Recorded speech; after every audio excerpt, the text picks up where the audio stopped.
Welcome to BTS news. मैं सद्दाम हुसैन, आप देख रहे हैं BTS news.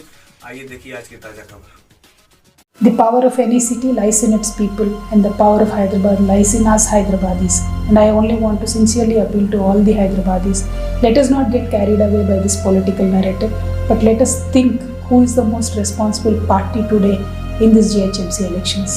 I am here to sincerely urge and appeal to all my fellow Hyderabadis to think very, very clearly and responsibly and in detail before casting your vote on this election. From 2014, after the formation of Telangana, it is you people of Hyderabadis who wanted TRS to be in power in Hyderabad. And in the last 6 years, I am very proud to say TRS government has not disappointed any one of the Hyderabadis. It could be starting from 24 hours power supply to 24 hours water supply to amazing road network to flyovers to open spaces to parks to making sure no poor goes hungry. To making sure bringing in world-class investment. Everything was achieved in these 6 years as a bundle for our Hyderabadis.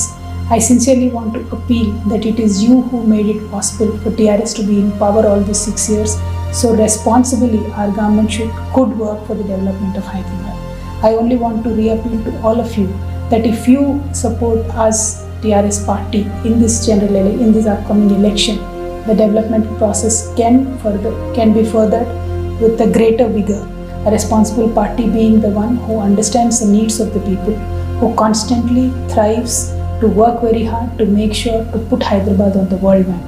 TRS party has done that under the Honorable KCR Garu's leadership and KTR Garu's dynamic execution. We've made sure that Mercer, an international agency, ranked Hyderabad to be one of the best livable cities in this country for last consecutive 5 years.